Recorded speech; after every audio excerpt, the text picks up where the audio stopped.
நான் தான் உங்களுக்கு வழக்கமான உங்கள் தமிழ் டீச்சர் பேசுகிறேன். என்னுடைய இது நான் பேசுகிறது உங்களுக்கு புரியுதா? இப்போ நான் உங்களுக்கு புத்தகம் எல்லாம் மாறிடுச்சு.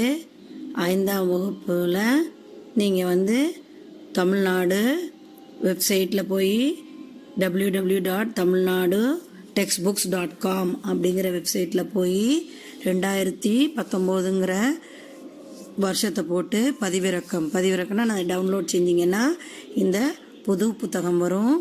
இந்த தடவையிலேருந்து இந்த புத்தகம் உங்களுக்கு ரொம்ப பல வண்ண படங்களுடனும் செயல் திட்டத்தோடையும் இருக்குது. உங்களுக்கெல்லாம் பிடிக்கும்னு நினைக்கிறேன். என்னோடய குரல் ஞாபகம் இருக்கா உங்களுக்கு? வகுப்பிற்கு வராமல் வீட்டில் இருந்து படிக்க போகிறீங்க. அதனால் நல்லா கவனமாக கேட்டு நல்ல விதமாக தமிழ் பாடங்களை கற்றுக்கொண்டு வரணும் பள்ளி திறக்கும் பொழுது. ஓகே, இப்போ முதல் பாடமான தமிழமுது பாடலை பார்ப்போம். தோன்றுகின்ற போதெல்லாம் சுரக்கின்ற செந்தமிழே, வேண்டுகின்ற போதெல்லாம் விளைகின்ற நித்திலமே, உன்னை தவிர உலகில் என்னை காக்க பொன்னோ பொருளோ போற்றி வைக்கவில்லை அம்மா. பாடினது யாரு? கவியரசு கண்ணதாசன். அந்த பாடத்தோட அர்த்தம் என்னன்னா, எப்பவுமே தோண்ட தோண்ட சுரக்கின்ற அமுது போல செந்தமிழ் இருக்கின்றது. இப்போ நமக்கு மண்ணில் நம்ம தோண்டும் பொழுது நீரூற்று வரும். நீரூற்றுனா என்னது? ஸ்ப்ரிங். அது மாதிரி நம்மளுடைய அறிவுங்கிற இதை தோண்டும் பொழுது மிகவும் பழமையான மொழியான செந்தமிழ் நமக்கு வந்து கொண்டே இருக்கும் அப்படின்னு சொல்கிறாங்க. அது மட்டும் இல்லை, என்னது? வேண்டுங்கிற போதெல்லாம் விளைகின்ற நித்திலமேன அர்த்தம், முத்துன்னு அர்த்தம். அதாவது தேவைப்படும் போதெல்லாம் நம்மளுடைய அறிவை வளர்த்து கொள்கின்ற முத்து எதுலேருந்து கிடைக்கும்? சிப்பியிலேருந்து கிடைக்கும். அதுபோல் இதுவும் தமிழும் அத்தகைய சிறப்பான முத்து.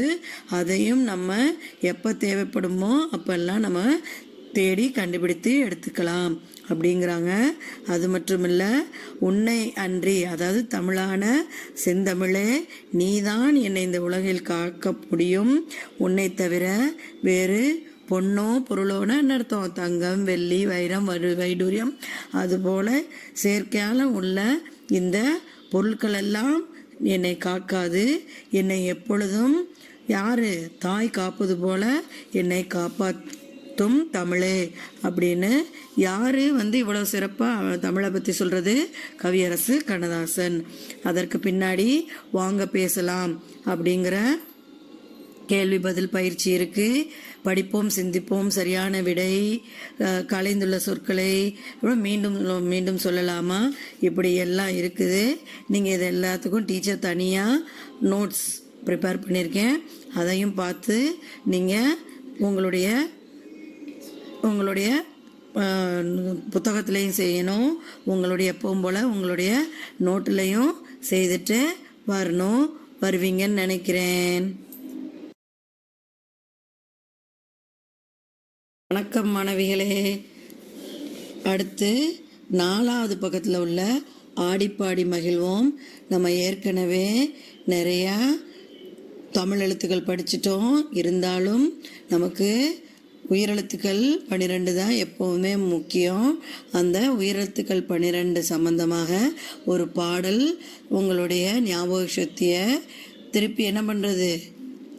திருப்பி நம்மளுடைய ஞாபகத்தை சொல்வதற்காக ஒரு பாட்டு இருக்குது. அதை இப்போ படிப்போம். அத்திப்பழ தேனெடுப்போம், ஆலமர விழுதாவோம், இசைவோடு பள்ளி செல்வோம், ஈகையோடு நட்பு செய்வோம், உவகையாய் சுற்றிடுவோம், உவகையாய் கற்றிடுவோம், ஊர் முழுதும் சுற்றிடுவோம், எல்லோரும் சேர்ந்திடுவோம், ஏற்றினிலே பாட்டு செய்வோம், ஐவகை நிலம் செழிக்க ஒற்றுமையாய் வாழ்ந்திடுவோம், ஓடம் விட்டு கழித்திடுவோம், அவ்வை மொழி கற்றிடுவோம், எக்காய் உறுதி கொள்வோம். அப்படின்னா என்னது? அத்திப்பழத்தில் தேன் எடுப்போம். அத்திப்பழம்னா என்னது? ஃபிக்கு. அதில் போய் நம்ம என்ன பண்ணுவோம்? தேன்னா என்னது? ஹனி எடுப்போம். ஆலமரம்னா தெரியலையா? Banyan tree. அதில் உள்ள விழுதாக சேர்ந்து நம்மளும் ஆடிப்பாடி மகிழ்வோம். இசைவோடுனா என்னது? விருப்பத்தோடு பள்ளிக்கூடம் செல்வோம். அப்படி தான் வருவீங்க. ஆனால் இப்போது கொரோனாவெல்லாம் வராமல் வீட்டில் இருக்கிறீங்க. ஆனாலும் பாடத்தை கேட்டு நன்றாக படித்து பள்ளி வரும் பொழுது மிகவும் சிறந்த மாணவிகளாக வரணும்னு டீச்சர் கேட்டுக்கிறேன். அடுத்தது ஈகையோடு நட்பு செய்வோம்னா என்னது, எல்லாருடையும் சந்தோஷத்தோட நட்பாகனா என்னது ஃப்ரெண்ட்ஷிப்பாக இருக்கணும். உவகையாய் சுற்றிடுவோம்னா என்னது, நல்லா சந்தோஷமாக சுற்றி திரியணும். ஆனால் இந்த கொரோனானால் யாரும் எங்கேயும் சுற்றாமல் ஒழுங்காக வீட்டிலையே சமத்தாக இருந்து பாடங்கள்லாம் கேட்டு மகிழ்ந்துடுங்க. அதுக்கப்புறம் என்னது, எல்லோரும் சேர்ந்துடுவோம்னா என்னது, எல்லார்ட்டையும் சந்தோஷமாக சேர்ந்து பழகணும். ஏட்டினிலே என்னது, புத்தகத்தில் நோட்லெல்லாம் பாடல்கள் எழுதி பழகுவோம். ஐவகம் நில செழிக்க, ஐவகம்னா என்னது, ஐவகைனா குறிஞ்சி, முல்லை, மருதம், நெய்தல், பாலை அப்படின்னு நிலத்துக்கு 5 வகையான பேர்கள் உண்டு. அது என்னங்கிறது வரும் பாடங்களில் டீச்சர் சொல்லுவேன். அந்த மாதிரி நிலம் போல் நம்மளும் செழித்து இருப்போம். ஒற்றுமையாக எப்போவுமே ஒற்றுமை தான் பலம், எப்போவுமே ஒற்றுமையாக இருப்போம். ஓடம் விட்டுனா என்னது, சின்ன சின்ன காகிதத்தில் பேப்பர் கப்பல் அப்படின்னா என்னது, பேப்பர் போட் செய்வோம் இல்லையா, காகித கப்பல் செய்து சந்தோஷமாக விளையாடுவோம். அவ்வை மொழி நிறைய ஆத்திச்சூடி எல்லாம் படிச்சிருக்கோம் இல்லையா, அந்த ஆத்திச்சூடி மாதிரி அவ்வை மொழி நிறைய கற்றுவோம். எக்குன்னா என்னது, இரும்பு மாதிரி எந்த செயல் செய்தாலும் உறுதியாக இருப்போம் அப்படின்னு இந்த பாட்டில் சொல்லியிருக்காங்க. அதற்கு பக்கத்தில் 5ஆம் பக்கத்தில் அறிந்து கொள்வோம்னு நமது நாட்டை பற்றி எல்லா கேள்வியும் கேட்டிருக்கு. நீங்கள் அது எல்லாத்துக்கும் அதை பார்த்து அதை எல்லாத்தையும் நீங்கள் என்ன பண்ணியிருக்கணும், அதையும் முடிச்சுட்டு வந்திருக்கணும். பின்னாடி செயல் திட்டம் அப்படிங்கிறது கொடுத்துருக்கு. இதுதான் செயல் திட்டம் 1. இதில் தமிழ் மொழியோட சிறப்பை பற்றி 2 பாடல்கள் நீங்கள் உங்கள் அப்பா அம்மாவோட உதவியை கேட்டு தமிழ் நோட்டில் செயல் திட்டம் 1 அப்படின்னு எழுதி எப்பவும் போல் நோட்டில் எழுதி 2ஐயும் கொண்டுட்டு வரணும், செய்வீங்கன்னு நினைக்கிறேன். வணக்கம் மக்களே. அடுத்த பாடம் என்னது, கண்ணன் செய்த உதவி. உங்களை மாதிரி கண்ணன் ஒரு பையன் யாருக்கு என்ன உதவி செய்தான் அப்படிங்கிறத பார்ப்போமா. கதிரவனின் ஒளியெங்கும் படர்ந்திருந்தது. பறவைகள் ஒளி எழுப்பி பறந்தன. காலை வேளையில் கண்ணன் பள்ளிக்கு புறப்பட்டான்.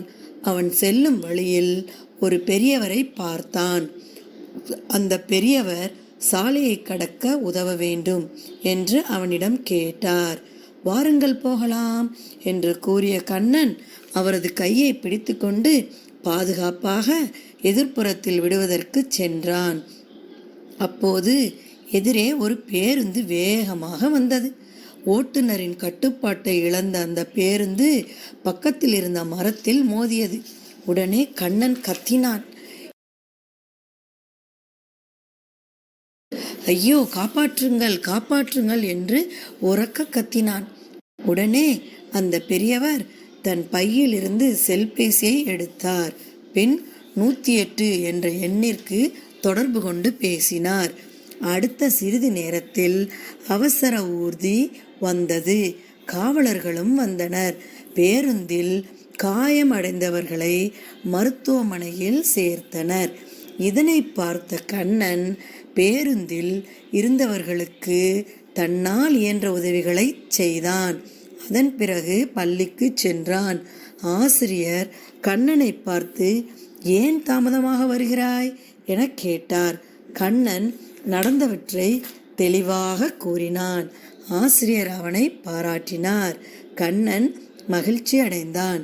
மாணவர்களே, நீங்களும் உங்களால் முடிந்த உதவியை பிறர்க்கு செய்ய வேண்டும், அதுவே மகிழ்ச்சியை தரும் என்றார். மாணவர்கள் அனைவரும் கையை தட்டி கண்ணனுக்கு பாராட்டு தெரிவித்தனர். நான் வாசிக்கும் போதே பாதி பேருக்கு இந்த கண்ணன் செய்த உதவி புரிஞ்சிருக்குன்னு நினைக்கிறேன். திருப்பியும் டீச்சரு ஒரு தடவை உங்களுக்கு அர்த்தம் சொல்கிறேன், கவனிங்க. கதிரவன்னா என்னது, சூரியன். அது காலையில் சூரியன் உதிக்கும் போது பறவையெல்லாம் என்னது காலையில் சத்தம் போட்டுட்டு பறந்தது. காலை வேளையில் நீங்கள் எல்லாம் பள்ளிக்கூடத்துக்கு வருவீங்க இல்லையா, அதே மாதிரி கண்ணன் எங்கே போகிறான், பள்ளிக்கூடத்துக்கு போகிறான். அவன் போகும்போது ஒரு பெரியவர் இருக்கார். அவருக்கு ரோடை கடக்க முடியல, ரோடை கிராஸ் பண்ண முடியல.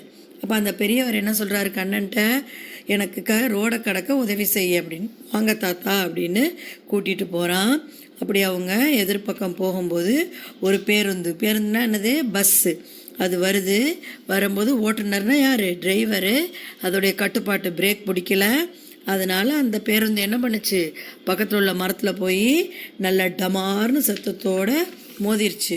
இதை பார்த்த கண்ணனுக்கு ரொம்ப வருத்தமாயிடுச்சு, பயமும் ஆயிடுச்சு. என்ன பண்ணுறான், உடனே காப்பாற்றுங்கன்னு கத்துறான். உடனே அந்த பெரியவர் புத்திசாலித்தனமாக தன் பையில் இருந்த செல்பேசினா என்னது, மொபைல் எடுத்து 108 அப்படிங்கிற எண்ணுக்கு ஃபோன் பண்ணுறாரு, தொலைபேசி கூப்பிட்றாரு. அப்போ கொஞ்ச நேரத்தில் அவசர ஊர்தினா என்னது, ஆம்புலன்ஸ் அது வந்துடுது. அது மட்டும் இல்லாமல் காவலர்களும்னா போலீஸும் வந்துட்டாங்க. பேருந்தில் என்ன பண்ணுறாங்க, காயமடைந்தவர்கள் எல்லாத்தையும் எங்கே எடுத்துகிட்டு போகிறாங்க, மருத்துவமனைனா என்ன, ஹாஸ்பிட்டலுக்கு கூட்டிகிட்டு போகிறாங்க. இதை உடனே கண்ணன் சும்மா இருக்காமல் பேருந்தில் அடிபட்டவங்களுக்கெல்லாம் தன்னால் முயன்ற உதவிகளை ஃபுல்லும் செய்கிறான். முழுமையாக செய்துட்டு அதுக்கப்புறம் பள்ளிக்கு வருகிறான். அதனால் பள்ளிக்கு வர லேட் ஆகிடுச்சு. தாமதம்னா என்னது, லேட் ஆகிடுச்சு. ஆசிரியர் ஏன்பா லேட் ஆகணும்னு கண்ணன் அன்னைக்கு காலையிலேருந்து நடந்ததெல்லாம் சொல்கிறாங்க. இவன் சொன்னதை கேட்டது ஆசிரியர் யாரை பாராட்டினாங்க, கண்ணனை பாராட்டினாங்க. கண்ணனுக்கு ரொம்ப சந்தோஷமாயிடுச்சு.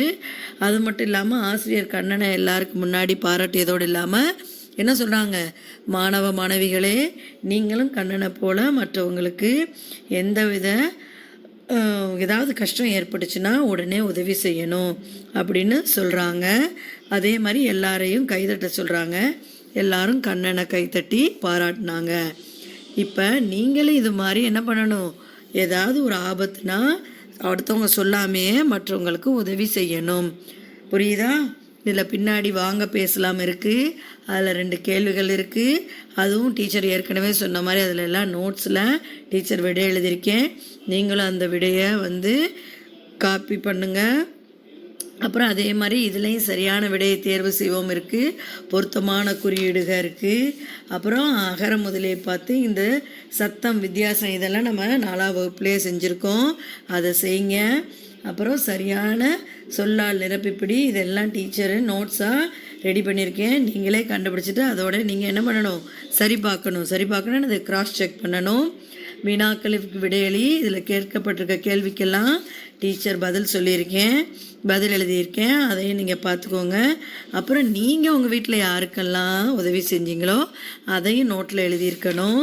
பின்னாடி சொல் விளையாட்டு, அந்த சொல் விளையாட்டில் கண்டுபிடிச்சி புத்தகத்தில் எழுதுங்க. சிந்திக்கலாமாங்கிற கேள்விக்கும் டீச்சர் பதில் எழுதியிருக்கேன். இது எல்லாத்தையும் எப்பவும் போல் பாட புத்தகத்திலையும் உங்களுடைய நோட்டு புத்தகத்திலையும் என்ன செய்யணும், காப்பி பண்ணணுன்னா என்னது எழுதி எப்பவும் போல் கொண்டு வரணும். செய்வீங்களா?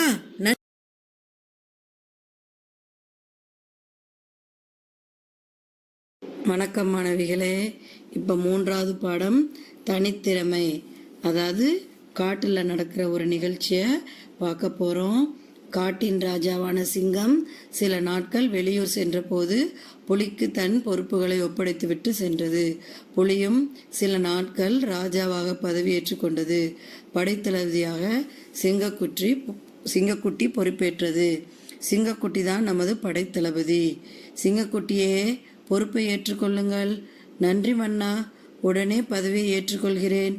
ஆந்தையாரே, நீங்கள் நம் இரவு காவல் அமைச்சர். சரிங்க அரசே, நான் என் பதவியை ஏற்றுக்கொள்கிறேன்.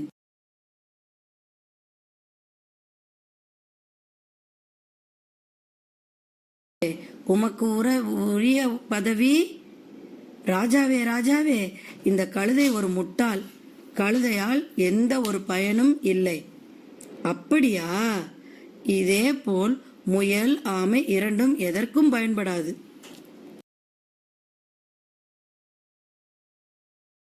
ஆமை ஒரு சோம்பேறி.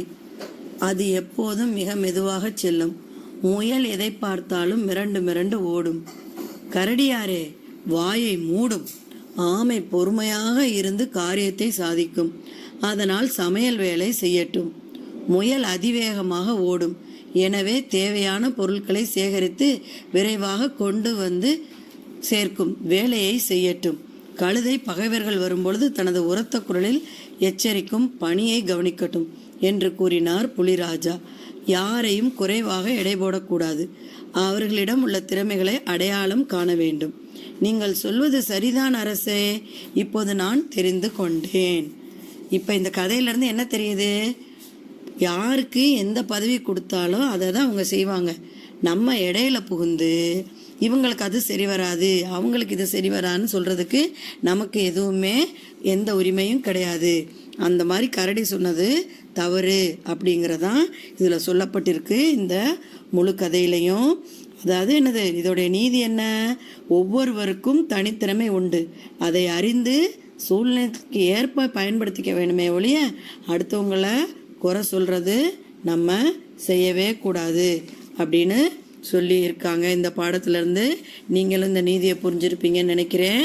பின்னாடி வாங்க பேசலாம், படிப்போம், சிந்திப்போம். சரியான விடை, வினாக்களுக்கு விடையளி, புதிருக்கு பொருத்தமான படத்தை பொறுத்தவரை இது எல்லாமே டீச்சர் நோட்ஸாக கொடுத்துருக்கேன். அதை பார்த்து நீங்கள் உங்களோட பாட புத்தகத்தில் செஞ்சுட்டு எப்பவும் போல் உங்களோட நோட் புக்குலையும் செய்யணும்.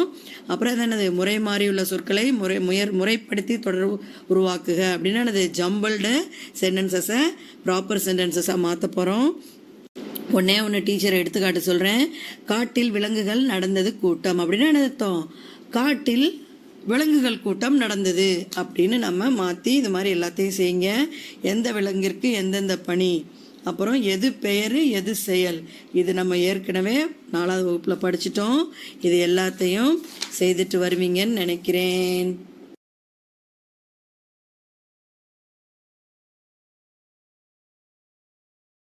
இப்போ நம்ம எழுத்துக்களின் வகைகள் பற்றி பேசுவோமா? குழந்தைகளே, நம்ம இது வரைக்கும் நிறைய எழுத்துக்களை படித்தாச்சு. உயிரெழுத்துக்கள், மெய் எழுத்துக்கள், உயிர்மெய் எழுத்துக்கள்னு மொத்தம் தமிழில் எத்தனை எழுத்துன்னு சொல்லி கொடுத்தேன்? 247 எழுத்துக்கள். அதில் இந்த உயிரெழுத்துல எப்படி பிரிக்க போகிறோன்னு தான் இப்போ பார்க்க போகிறோம். உயிரெழுத்துக்கள் 12. குரில் நெடில் அப்படின்னா என்னது? Short form, long form. குரில்னா குற்றெழுத்துக்கள். அ, இ, உ, ஏ, ஓ. இது எல்லாமே சொல்லி பார்த்தீங்கன்னா ஷார்ட்டாக வரும், குரில். அதனால இதுக்கு குரில் அல்லது குற்றெழுத்துக்கள்னு சொல்லலாம். ஆ, இ, உ, ஏ, ஐ, ஔ. இதெல்லாம் சொல்லி பார்த்தீங்கன்னா நீண்ட ஓசை வரும் இல்லையா? அதனால இவற்றிற்கு நெடில் அல்லது நெட்டெழுத்துக்கள்னு பேர் சொல்லலாம். அதுக்கப்புறம் என்ன, மெய் எழுத்துக்கள் ஏற்கனவே நம்ம படிச்சிருக்கோம். இக்கிலேருந்து இன்னு வரைக்கும் அந்த 18 எழுத்துக்களும் மெய் எழுத்துக்கள். அதை 3ஆக பிரிக்க போகிறோம். அதோடு ஒலிக்கிற சத்தத்தை வச்சு அது என்னன்னு பின்னாடி பார்ப்போம். இந்த 3 பிரிவு என்ன? வல்லினம், மெல்லினம், இடையினம். வல்லினம்னா என்னது? யானை எப்படி வலிமையாக இருக்கோ அதுபோல் இந்த 6 எழுத்துக்களும் மிகவும் வலிமை வாய்ந்த எழுத்துக்கள். அதுக்கு ஒரு டீச்சர் ஒரு ஃபார்முலா, ஒரு பாட்டு மாதிரி சொல்கிறேன், அது ஞாபகம் வச்சுக்கலாம் ஈஸியாக. கசட தபர. கசட தபரன்னா என்னது? இக்கு, இச்சு, இட்டு, இத்து, இப்பு, இரு. இந்த 6 எழுத்துக்களும் என்ன எழுத்துக்கள்? வல்லின எழுத்துக்கள். அடுத்தது ஞஞன நமன. ஞஞன நமன. ஞஞன நமன அப்படின்னா என்னது? மெல்லினம். இங்கு, இஞ்சு, 3 சுழி இன்னு, இந்து, இம்மு, 2 சுழி இன். எப்படி முயல்கள் மிகவும் மெருதுவான ஒரு விலங்கோ அதுபோல் இந்த எழுத்துக்களும் மிகவும் மெல்லிய ஓசை உடையது. எனவே இவற்றிற்கு மெல்லினம்னு ஒரு பெயர் சொல்கிறாங்க. அடுத்த கடைசி 6 எழுத்துக்கு பேர் இடையினம். அதற்கு என்ன பாட்டு? யரள வளல, யரள வளல, யரள வளல. அதுக்கு மேலே புள்ளி வைக்கணும். இ, எர், சின்ன எர், குண்டு இல், இவ், பெரிய இல், சின்ன இல்.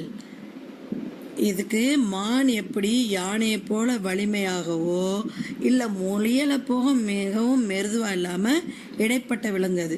அதே போல தான் இந்த எழுத்துக்களும் இடைப்பட்ட எழுத்துக்கள். இது வன்மையாகவும் இல்லாமல் மென்மையாகவும் இல்லாமல் மிகவும் இடைப்பட்ட ஓசையை ஒலிக்கிறதுனால இந்த எழுத்துக்கள் 6க்கும் இடையினம் என்று பெயர் சொல்வோம். கடைசி உள்ள எழுத்து என்ன? அக்கண்ணா. அது என்னது? ஆயுத எழுத்து. அது எது கூடயும் சேராது, அதனால அது தனி நிலைன்னு சொல்லுவாங்க. எழுத்துக்கள் பேரை பார்த்தீங்க, அதே போல் உங்கள் பேரையும் உங்கள் தோழிகள் நண்பர்கள் பேரையும் எழுதி அதில் தமிழில் எழுதணும். தமிழில் எழுதி அப்பேரில் எந்த இடத்துலலாம் மெய்யெழுத்துக்கள் வருது அப்படிங்கிறத வட்டமிட்டுனா அது சர்க்கிள் பண்ணி வரும்போது பள்ளிக்கூடத்துக்கு வரும்போது செஞ்சுட்டு வரணும்.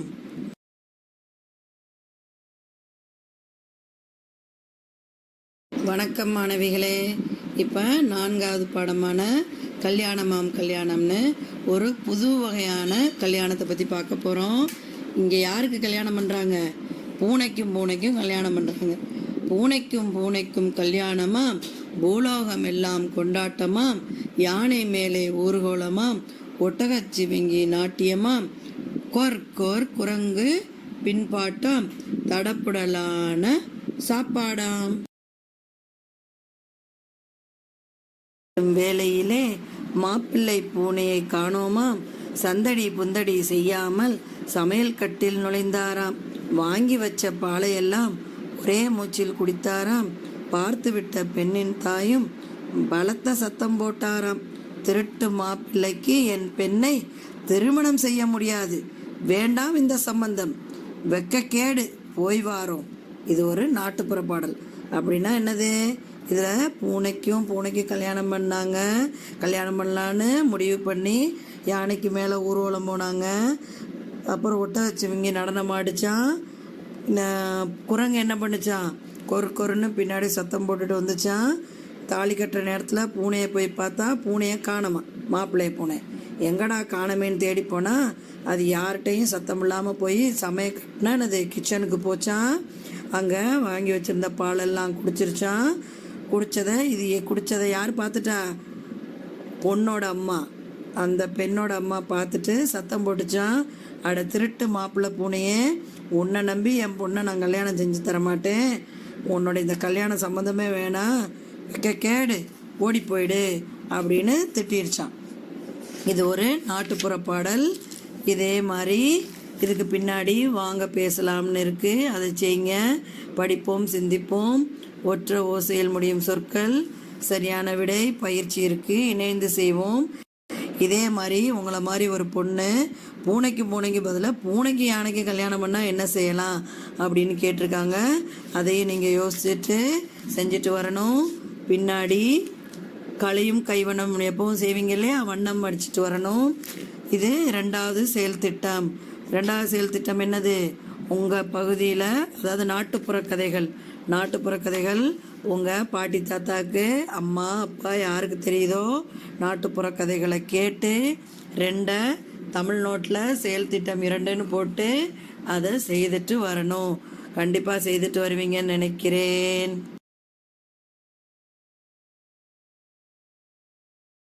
பாடம் மாணவர்கள் நினைத்தால். சிறுமி மேரி என்னது சந்தோஷமாக பள்ளிக்கூடத்துக்கு குதித்து ஓடி வந்தாலாம். தனது தோழி மகிழ்கிட்ட பார்க்க அவள்கிட்ட என்ன அப்படின்னு கேட்டால், இன்னைக்கு காலையில் எங்கள் வீட்டில் பஸ்ஸு கண்ணுக்குட்டி ஈன்றதுன்னா அது கண்ணுக்குட்டி போட்டுச்சு, நான் வீட்டில் போய் கண்ணுக்குட்டியோடு விளையாடுவேன் அப்படின்னு சொன்னாலாம். அதை கேட்ட மகிழினி என்ன சொன்னாலாம்? நானும் விளையாட்டில் சேர்ந்துக்கிறேன், என்னையும் சேர்த்துக்குவான்னு கேட்டுச்சான். அப்போது மேரி வீட்டுக்கு வரலான்னு பார்த்தா மாட்டு தொழுவத்தில் ஒரே கூட்டமாக இருந்தான். என்னன்னு போய் பார்த்தா பார்க்குற எல்லாருடைய மனசு கஷ்டமாகிற மாதிரி மாடு அங்கே தான் ஈன்ற பசு என்ன பண்ணுது? கன்றை ஈன்ற பசு தன் உடம்புல உள்ள அந்த கழிவு எல்லாம் வெளியேற்ற முடியாமல் அந்த மிகுந்த கஷ்டத்தில் இறந்து போயிடுச்சான். பாதியில் வெளிவந்த கழிவில் என்ன இருக்குதுன்னு பார்த்தா நெகிழி குப்பைகள்னால் என்னது? நிறையா மாடு பிளாஸ்டிக் பேப்பரை சாப்பிட்ருக்கு. அதனால் அது வெளியில் வர முடியாமல் அந்த வழியிலேயே அது இறந்து போயிடுச்சான். இதுதான் இதோடைய இறப்பிற்கு காரணம் அப்படின்னு யார் சொல்கிறா? கால்நடை மருத்துவர். அவர் யார்? வெட்டினரி டாக்டர் இப்படி சொல்கிறாரு. இதே வேதனையோட மேரியும் மகிழினியும் சோகமாக பள்ளிக்கு வரும்போது வகுப்பாசிரியர் என்ன அப்படின்னு கேட்கும்போது மகிழினி என்ன சொல்கிறா, நெகிழியை பயன்படுத்தினால தான், நெகிழின்னா என்னது, பிளாஸ்டிக் கவர் பயன்படுத்தினால நிறைய தீமைகள் ஏற்படுகின்றன அப்படிங்கிறத ஆசிரியர் அவங்களுக்கு அழகாக புரிய வச்சாங்க. என்ன, அதாவது இந்த பிளாஸ்டிக் பை 1000 வருஷம் ஆனாலும் மக்காதுன்னா அது டீகம்போஸ் ஆகாது. அதனால் சாக்கடையில் போய் அடைச்சிக்கிட்டு நீர் ஸ்டாக்னண்ட் ஆயிரும், துர்நாற்றம் பேட் ஸ்மெல் வரும், மற்றும் கொசு, ஈனான ஹவுஸ் ஃப்ளை மற்றும் மஸ்கிட்டோ ரெண்டும் எல்லாத்துக்கும் நோயை ஏற்படுத்துது. நெகிழி அளவில் குப்பை எரிச்சா அதுலேருந்து வர்ற அந்த வாயுன்னா கேஸ், ஓசோன், வானத்தில் உள்ள ஓசோன் படத்தில் ஃபுல்லும் ஓட்டையாக்கிருச்சு. இதனால் சூரிய கதிர்கள் மேலே நம்ம ஊரில் புற ஊதா கதிர்கள்னால் என்னது, அல்ட்ரா வயலட் ரேஸ், அது படிகிறதுனால நமக்கு தோல் வியாதி மற்றும் தோல் புற்றுநோய் இதெல்லாம் வருதுன்னு மிகவும் விளக்கமாக சொன்னாங்க. இதை பற்றி பேசிக்கிட்டு இருக்கும்போதே நம்ம இப்படி மட்டும் இருக்கக்கூடாது, இதனுடைய பாதிப்பை எல்லாருக்கும் சொல்லுவோம், அதுக்காக ஒரு செயல் செய்வோம் அப்படின்னு ஆசிரியர் சொல்கிறாங்க. எனவே பள்ளியோட நலம் காக்கும் பள்ளி மேலாண்மை குழுவுன்னா என்னது, ஹையர் போர்டு அத்தாரிட்டி, அவங்க என்ன செய்கிறாங்க, இந்த நெகிழியோட தீமையை எல்லாத்துக்கும் எடுத்து சொல்கிறாங்க. பள்ளி மாணவர்கள், ஆசிரியர்கள், பள்ளி அந்த மேலாண்மை குழு உறுப்பினர்கள், ஊர் பொதுமக்கள்கிட்ட போய் இதுக்காக ஒரு விழிப்புணர்வு பேரணினா என்னது, ஒரு வாக்கு, ஒரு ஊர்வலம்.